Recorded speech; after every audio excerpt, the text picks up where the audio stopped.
Hello and welcome to Quilt Addicts Anonymous. I'm Stephanie Soebbing. Today's a Stashin' with Stephanie day where we have a brand new fat quarter friendly pattern to teach you guys today that's been inspired by our latest Stashin' with Stephanie fabric collection.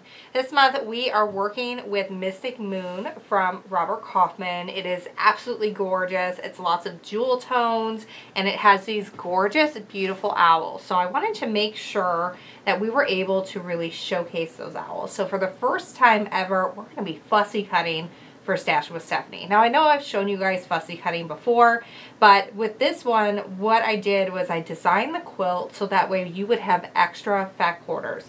So that way you'll be able to take your 3 big owl prints like this and pick your best sections. So we're going to cover how to do that and how to cut that out a little bit later in the tutorial. And then we're going to do some strip piecing and some creative sashing attachment. So that way this quilt is really easy to assemble and get together pretty quickly. I had some help this month getting it together from my team, and they got the entire top together in about 2.5 days. And that was with 4 people working on it, not all at once. We had about like 1.5 people a day working on it. So totally doable for you guys. If you've got like a quilt retreat for a week, you could come home with a finished top with this one for sure. And it's one of those great ones, like, you know, Tula Pink has got ones where sometimes you just don't want to cut up that fabric. And this is one of those ones where you can do it. The biggest tip is to make sure that you don't have the exact amount of fat quarters needed, but that you have some extra. That way you don't have to use every inch of it. You can selectively cut out bits and you have a little bit of Swiss cheese at the end. So this month's pattern is called Nightshade. So you can get that on our website, shop.quiltaddictsanonymous.com. If you're a member of the Stashin' with Stephanie Club, you can get that for free. But if you are not a member, you can just grab it and we should have some kits available too. We're going to chat a little bit about Stashin' with Stephanie, and then we're going to look at the fabric, and then we'll get into the tutorial. If you don't like sitting through all of this, we have a new website called Quilt Addicts Anonymous Academy. You can get to it at academy.quiltaddictsanonymous.com. On it, you can watch commercial-free versions, which includes me skipping all the information that we're about to go through about the fabric and Stashin' with Stephanie. So if you'd rather skip ahead and not do that, totally fine.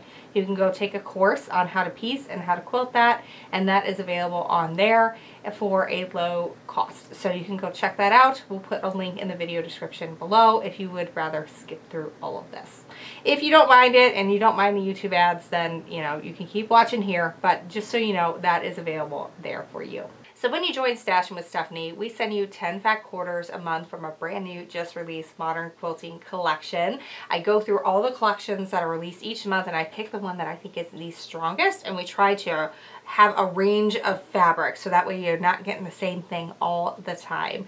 And you get that for $32.49 plus shipping. It is about a $40 value. It varies a little bit from month to month depending on what that manufacturer is charging for their fabric, but you're saving right off the bat from there. And then when you join, you immediately are going to be sent a coupon where you can download 12 of our Stashin' with Stephanie patterns along with your initial sign up. So that's another $144 value that you're going to get, and you can just download whatever you like from there.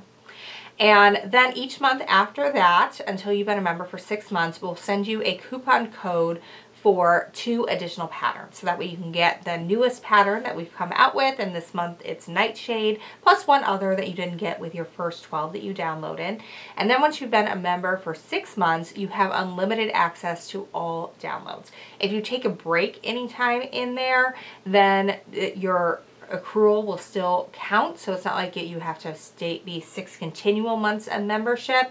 And if you decide you've been a member for 6 months but you need to like take a summer off, then and you come back later, you will still have access to all the patterns. There's no additional waiting period for that. So it's a really great deal. We want to reward the folks who've been with us for a long time, but the savings still don't stop there. You also are going to get 20% off any additional fabric that you purchase, because 10 fat quarters is enough to make like a baby quilt, but it's not really enough to make a lap quilt or a twin quilt. So what I do is I design the pattern to go that's been inspired by the fabric each month, and then we put together what's called a finishing kit. So it includes the 5 fat quarters you did not receive, plus background and binding. So that way you can turn your 10 piece fat quarter bundle into a full quilt kit when you combine it with the finishing kit. You'll save 20% on that, plus any additional fabric you'd like to order. If you have a different project in mind, you want to make it bigger, have coordinated backing fabric, you know, or just really like it and you want to have that in your stash for someday, you can save 20% on that. You also get 30% off my 2 fat quarter books, Fat Quarter Patchwork Quilts and Fat Quarter Workshop, so that you can have even more fat quarter patterns to be inspired by and bust that stash with.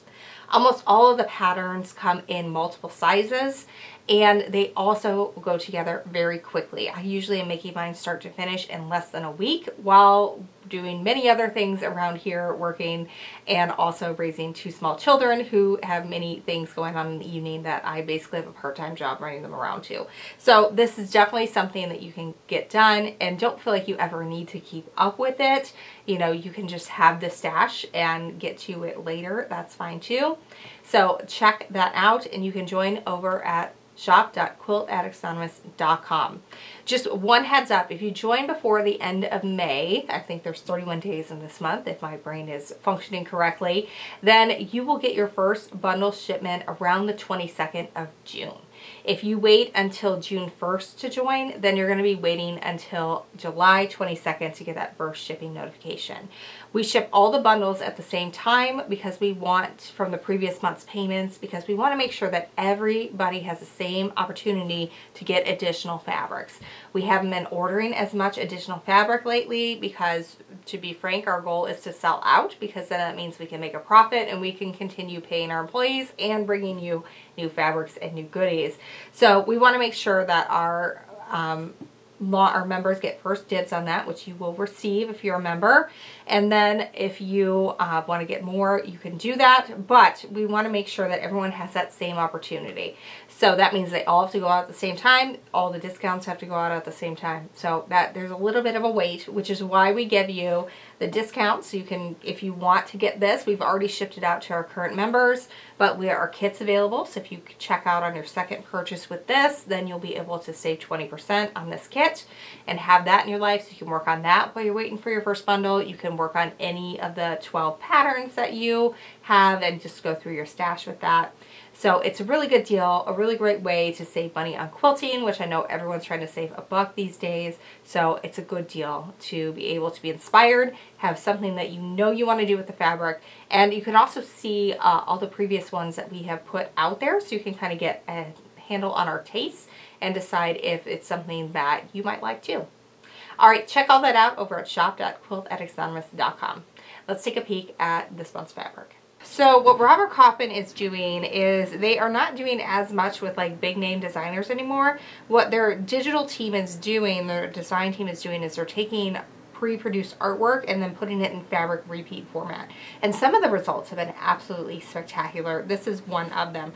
So we have several different owls that we see here, plus some moons coming down. We're going to see this one in 3 different colorways. This purple one is one of my faves, but it looks really pretty, and these owls are very fussy cuttable, and it is really fun when they are in the center of your block. There is silver metallic throughout this entire collection, by the way. So we have, this one is some moss, and all their wings are outlined in silver metallic, and then we have little sparkles of night sky in there as well. This moon section is really pretty. It's got really gorgeous stripes, so this works really well in our strip piecing, and I use a different colorway of this for binding, and I had one of my team members put it together on the bias, so it's going to look really fantastic. If you didn't want a white backing, this print would be an excellent alternative to that. It almost has like those really light pastels, but in a more saturated format, and again we have those silver metallic stars all over. Here's our moss again, this time in purple. Here's our night sky, again in purple. Here we have it again, this time in kind of a bluish purple. It's like a little more night sky. Here's that stripe again with the metallic moons. It's really pretty on this colorway. Here's our moss again, this time on a dark blue, and it really makes those lighter colors and the silver metallic pop. This is one of the prints I use for my block centers. This one looks good wherever you cut it, so I just cut it according to the fabric instructions with no fussy cutting required. Here it is again with a purple background. And here we have our owls in a teal background. I love these little moon drops. Here Here is that big floral again that I used for my block centers, this time with a teal background. This one has a really pretty flower pattern and a fabulous repeat, and that silver sparkle just sets it all off. Here's our owl again, this time in a really deep blue. And I chose to use this variation of the stripe with the moon for my binding, and we did bias binding, so that way that stripe is going to wrap around on a 45-degree angle on the edges of the quilt. It's going to look fantastic. Now for the background, if you're getting the kit for this, we are using a Kona cotton, but it has a sparkle overlay on it. You might be able to see it a little bit when we're doing our quilting and piecing of our block. But a lot of times when there's metallic on this, sometimes people can be a little scared because they're like, how is it going to quilt? And I'm about 2.5 hours away from finishing quilting this. I've got probably 8 or so hours in already, and I've had no problems with the metallic. It's very soft. The fabric feels kind of stiff for the background, but it is quilting absolutely beautifully, and you guys can see just a teeny little bit of preview footage of that because we're going to have a quilting the quilt video as well, just so you guys can see how I check this out. And again, if you are on the Academy version of this, you'll have both of those that you can take a peek at. So it's included in the piecing video, or you can just watch a quilting video if that's what floats your boat and that's more what you're into. All right, let's get on to the tutorial. So like I mentioned a little bit earlier in the video, if you get the kit from us, it includes extra fat quarters. That way you're able to fussy cut each of the owl prints. There's 3 of them in 3 different colorways. Because I did not want to be cutting up my owls and head-beheaded owls. That would not be any fun. So what I did was I took 3 of the darkest prints, those florals, and I just cut those according to the pattern instructions, got my 6 from there. But for these owls, I want to make sure that I let them live their best life. So that's where the fussy cutting comes in. So I'm going to strategically pick which ones I want to use, and I'm going to cut around them, and the fabric will look like Swiss cheese when we're done. You can use a little bit of it as scrap in other parts of the quilt if you like, or you can just give it to a friend who likes scrap, or cut it into a more manageable size so you can use it in another quilt someday. We have a basket here at the shop that gets rifled through for the folks who really like tiny pieces. But here's how you fussy cut. First, I'm going to take a peek, and I can see I need to get 4 out of this. So I can see I have an owl here, owl here, owl here, and then this moon area that'll work. I need to be able to cut a 6.5 inch square out of here. So that is kind of my parameter.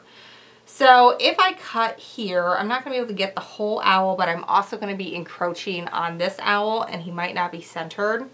And with this one, I think I can do it more, and maybe he'll be okay. But I think what I'm going to do is I'm going to start with this owl, because that's the one where I'm most likely to maybe lose some situation here. So 6.5 inches is the size we're going to cut this to, which means 3.25 is going to be that halfway point. So I'm trying to line up my 3.25 with the beak. That way he's going to be nice and center. Now, I do still have this over here, but I don't know that I'm going to be able to use him, or at least all of him. So I think I'm going to be okay with this the way it is. Although I could move it down as far as here, which I might do. We'll see. It just means he won't be totally centered, but I might get to use a little bit more of this guy. But honestly, I think the positioning here, I think it's going to be a little too hard.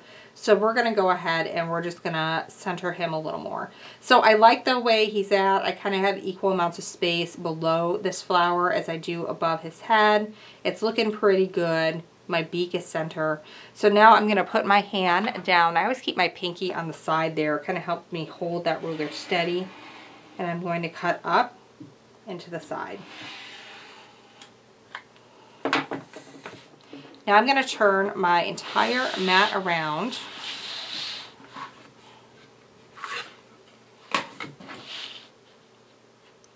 And I like to kind of peel this back. It kind of makes it a little easier sometimes, if I can get that out of the way. Because now I have a nice straight edge to work with. And I can kind of keep this out of the way. I don't want to cut extra fabric just yet, but I want to be able to slice this. So I'm going to very carefully cut down my side and cut down here. So now we have one fussy cut owl and one fat quarter with a chunk taken out of it. So I need to get 3 more pieces of this. They don't all need to have owls because we can see we're probably not going to get a good one of this owl for this one. So what I'm going to do is I'm going to cut this owl, and then I'm going to take a chunk from here and a chunk from here. Doesn't really matter, whatever you want. There's interesting things all over the fabric, and you can just choose to center it however it works for you. But I'm going to get my owls first because that's what I really want to have in the center, and then I'm just going to see kind of where it works. And each fat quarter, depending on where it was cut along the repeat, you kind of have to judge each one a little bit differently because yours isn't going to be the same as mine. And even within your bundle, they won't be the same, which is great because then your owls will look a little bit different in each one of your centered blocks that you're able to use them in.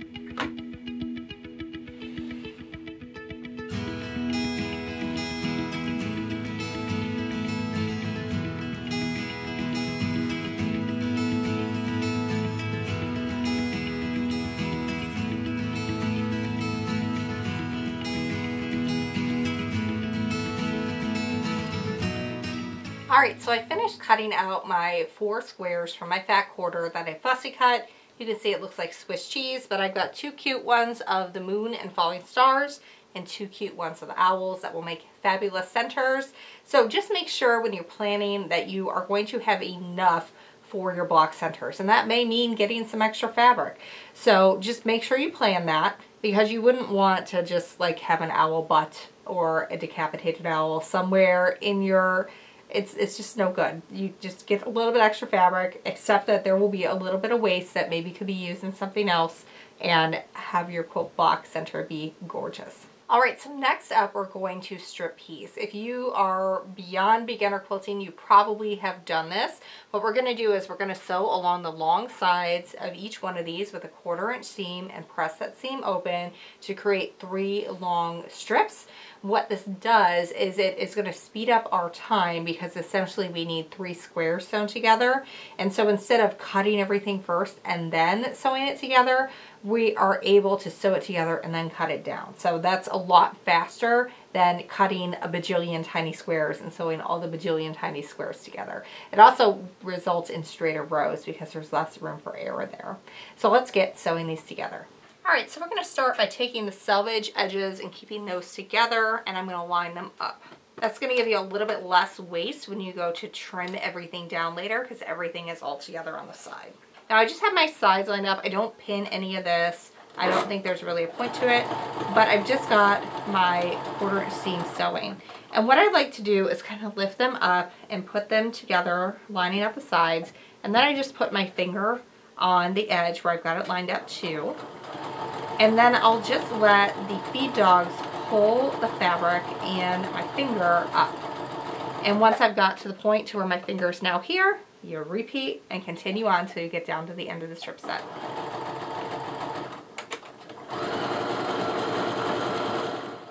Now at this point you could press everything open, or you could just lay it back out and sew it to the other side of your strip.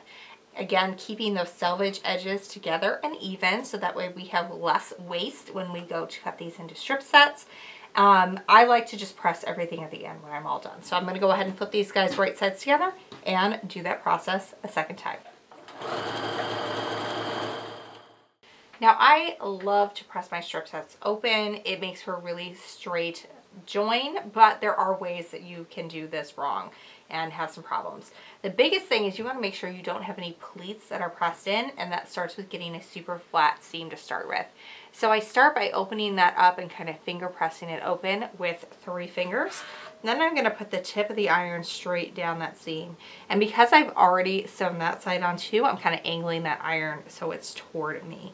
Now I keep my 3 fingers down and ahead, and I'm kind of giving this a little bit of elbow grease as I'm pressing. That way I know that everything is as flat as possible and I'm not getting any pleats in there, because I want to make sure that this is super, super straight as I work. Alright, now I'm going to do the same thing on this side, except this time I'm going to angle my iron toward the upper part of that strip, trying to keep this super, super straight as I go. You don't want to introduce a curve by kind of pulling it around at this step. Now we're going to flip everything to the right side, and when you look at this, this should be nice and straight. It should be nice and square. You shouldn't see any folds of fabric in here. Like when you kind of run your hands on it, it should be nice and flat.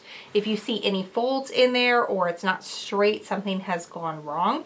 You need to make sure that you can straighten that out and that you have all of your pleated fabrics out of there. But I like to press from the right side as well. In this case, I can just go straight down because everything is looking as it should. So now it's time to trim this down. This is where kind of the magic happens, and we get to have 3 squares sewn together without actually having to spend all the time cutting and sewing 3 squares together. It's so fast and efficient. All right, so I need to cut this 2.5 inches, and I've got my selvages here. These just have a little bit different weave to them. We wouldn't want to use it, but this one is bright white. We definitely don't want that showing up in our fabric. And one tip that you can do if you're worried that you might not have enough length is you actually can start at this end and then you should be good to go. But if you have 21 inches of usable width from where the white is to where your shortest strip is, you should be fine. But if you're worried at all, then do this. So what I'm going to do is I'm lining this up, and I've got my edge right even with my shortest strip here. And you can see I've got some coming off the end here, and that's fine. And then I've got this 1/4 inch mark lined up with my seam. You could also line an inch line up with your seam too, if that makes you more comfortable and is easier to see. For this one, I'm going to do the 1/4 inch because then my entire ruler is going from the top to the bottom of that strip. Now don't worry about this stuff hanging off. We're going to take care of that later. What you want to make sure though is that you're not short here, that we do have that full 2.5 inches. Once I'm happy with everything, we're going to go ahead and give that a trim. Move this section down and out of the way, and we're going to flip this over, then a 180-degree turn there. Now this time we get to line up our 2.5 exactly with that edge that we cut, and we can trim this off to create our strip set. So from here, you're able to just work your way down, and what you're wanting to make sure is that when you have your 2.5 inch line, even with the outside, that you also have whatever measurement it is that you're picking. This one is 2 1/4, is even with a seam. Doesn't matter which one you pick. You could also choose your 4 1/4 here, but you want to make sure it's nice and even, because that's going to make sure that this is square when we go to sew everything together. You can go ahead and just keep cutting as we go to work our way down.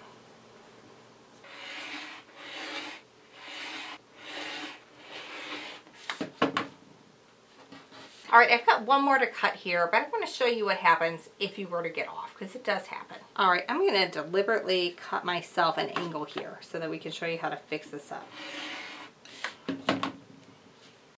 So if that happens, you have a ruler slip, your strip wasn't perfectly straight when you sewed it together, it's not a huge deal as long as it doesn't happen too much in the strip set. So what I've got going on here is I've got 2.5 at the skinniest part here, and then I still have my 2 1/4 lined up with that seam line. So now I'm going to be able to give this a trim, and if it goes into the white part, that's okay, as long as it won't be visible outside of that 1/4 inch seam. And now we're going to flip it around and we're going to square it up again, just like we did for that first one.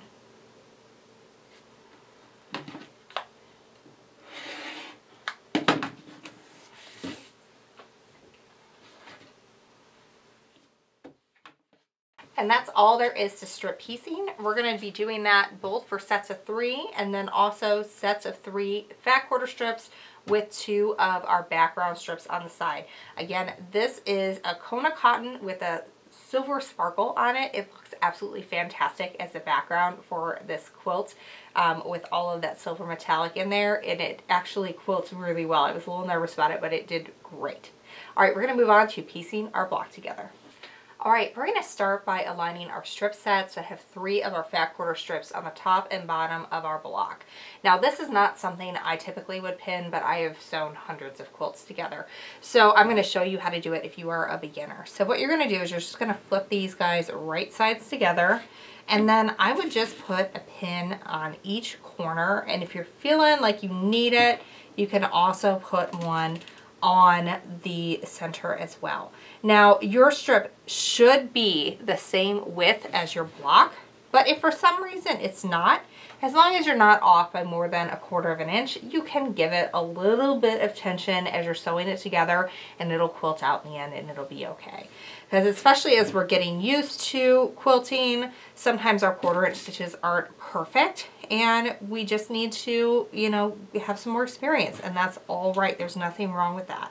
When I had 4 people working on this quilt, there was not a single row when I went to sew it together that was the same width, and it still quilted absolutely beautifully. And they're all excellent quilters. They all have many, many years of experience, but we all stitch just a little bit differently, and that's not a bad thing. It just means that you have to take a little bit extra care and maybe employ a few tips and tricks to make sure everything is square in the end.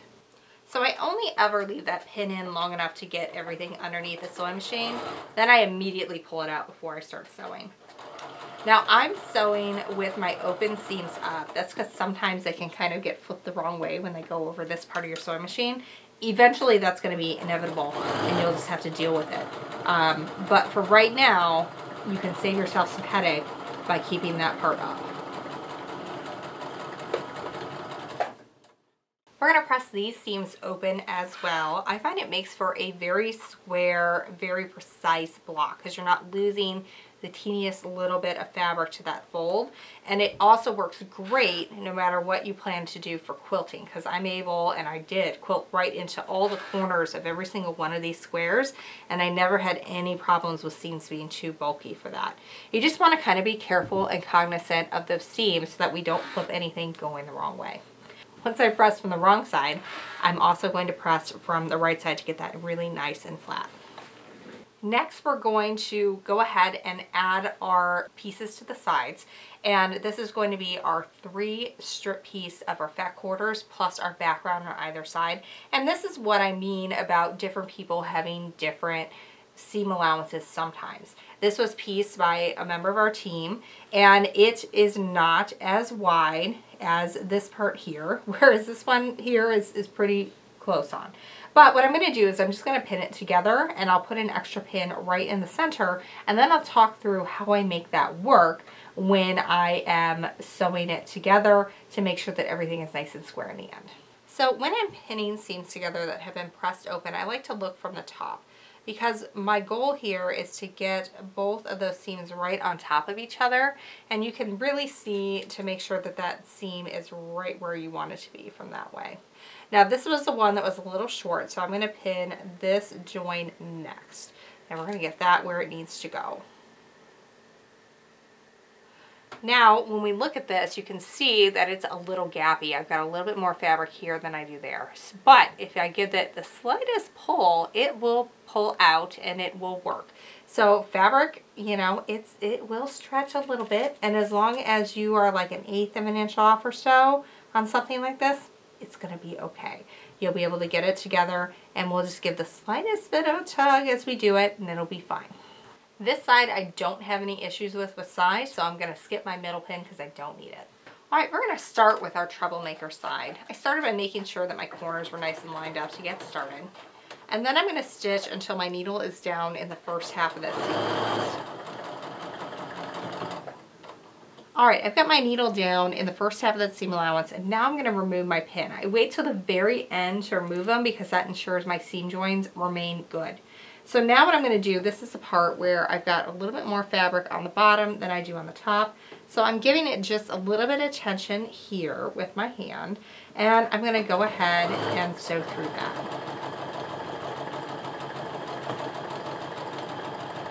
The goal is not to tug it, it's just to flatten it out just a little bit.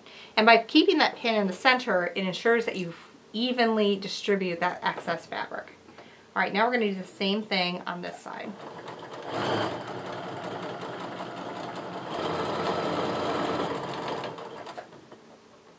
Alright, got my needle down the first half of that seam allowance. That kind of acts like a pin for you, and I can finish it out. Alright, now we're going to press these seams open as well. At this point, you have to do a lot of lifting and pressing, and really make sure that you are finger pressing open before you go, because that'll help prevent any pleating from happening. And that's the really important part. You want to make sure that you're not accidentally eating up some of that fabric by folding it under when you are pressing. Oh, you can see I got one the wrong way. I'm going to fix that. All right. So we've got it going the right way now. I'm going to go ahead and press from the right sides. And you now can no longer tell which side was a little too short. Everything looks great. Everything is matched with our points. Everything is looking pretty good. Now we're going to create our sashing, and then you are ready to go with this. All right, guys, we're in the home stretch. We're going to create some sashing, which also is what connects all your blocks, which is really fun. I have my 2 rectangles for my background plus a back border square in the center. I need 2 per block, at least for most of them. Follow your directions to know exactly what we're doing. But I'm just going to go ahead and sew these to either side, press them open. It's really similar to the strip piecing, and I like to chain piece whenever I'm doing something like this.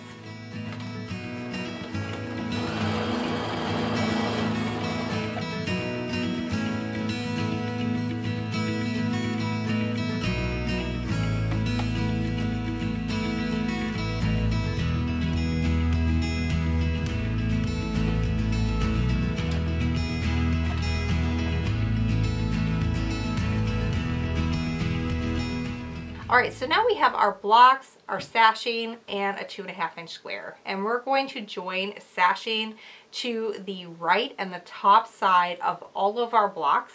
And then you're going to follow your pattern instructions to see which ones also need it for the left, the bottom, and only one will need it for the left and bottom. So make sure you're following along with that.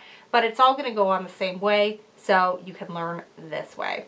All right, so this one is super easy. We're just going to put that right sides together and stitch it down. No big deal. This one I am going to pin because I want to make sure that these line up really nicely. So I'm going to go through that same process. I like to turn it so it's perpendicular to me. It works really, or parallel to me. That works really well for me to be able to see and do it. So what I like to do, I typically just pin where the seams are. But if you are newer, or maybe your things didn't turn out all quite the same size, you also could pin at your corners here as well. I kind of just arrange them as I'm sewing, and you can feel free to do whatever works with your comfort level. It's like yoga. There's different levels depending on how often you do it and how advanced you are. I am not advanced. I always do the easy level, but here I can skip a few steps. All right, so we're just going to add that cornerstone to start. And this one, I'll just line those corners up as I go, but again, feel free to pin if that's more to your comfort level. Just as you're working, make sure you're being cognizant of making sure that those seams are flat underneath. All right, I've got my needle down, so I'll go ahead and pull that pin.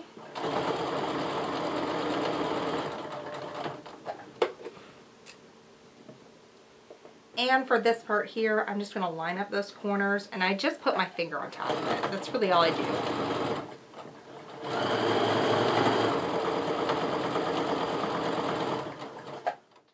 Now, if you learn nothing else from this video, know that the sashing needs to go on the right side and the top side of every single block, or you're going to have a problem when you put stuff together.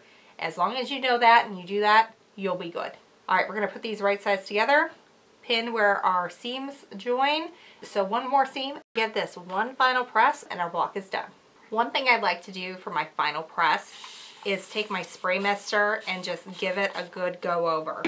And I don't like to use steam in my iron because every single iron I've ever put steam into has eventually gunked up. It's not fun. This way you're able to get the effects of steam without actually having to have steam in your iron. And look at how nice that block looks. Any waves in it are gone now. So especially like this one where more than one person worked on this, like these sections here and these here were pieced by somebody else. So you just want to make sure that if maybe your piecing isn't absolutely perfect, this final spray and press hides a lot of those sins and gets it ready to go in your quilt top.